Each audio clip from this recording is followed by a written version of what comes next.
आई भैया आप लोगन के बीच में एगो सच्ची घटना सुनावे जाता नहीं। ई घटना उत्तर प्रदेश प्रयागराज महाकुंभ मेला के है।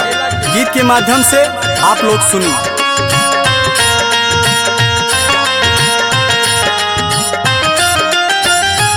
चाचा चाची माई रे बाबू कुंभ में नहाए रे गईले।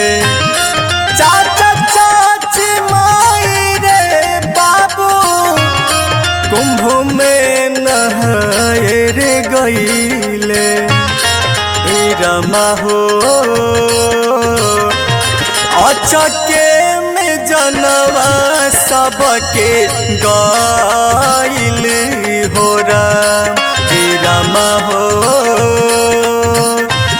समझे नया का भाइल हो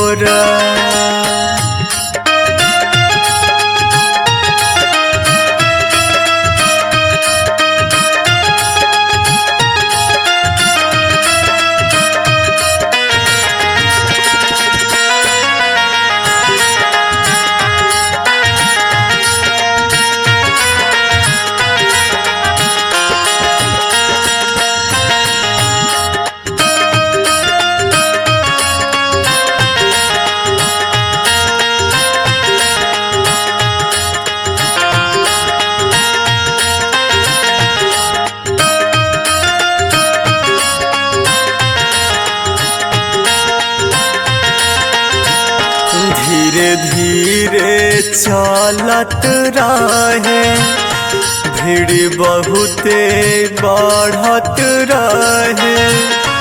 अमृत असन नवा कर मन में सबके चलत रहे।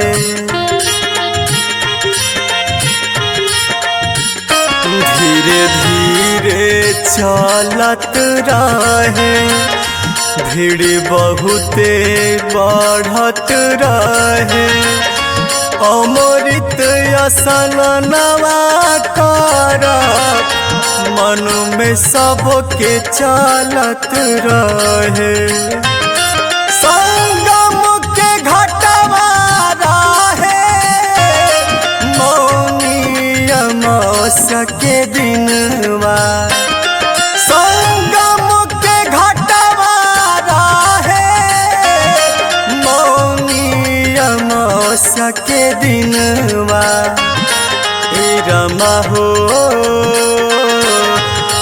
अचके में जनवा सबके गाइल हो रमा हो समझे नया का भाइल हो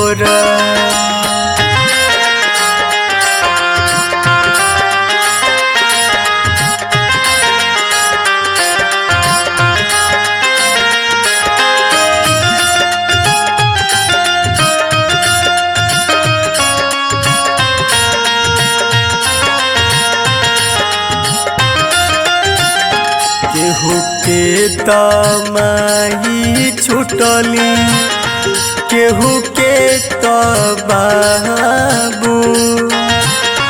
भेड़िया हो गइल रामा काबू से बेकाबू।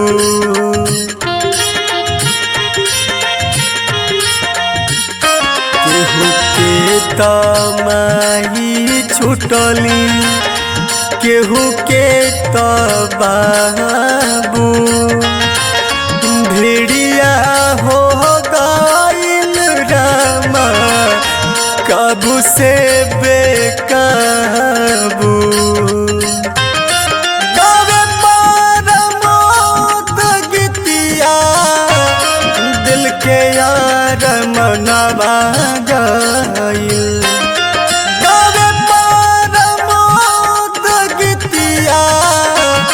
दिल के यार मनवा गइल। रमा हो अचके में जनवा सबके गाइल हो राम हो समझे नया लाई का भाइल हो राम।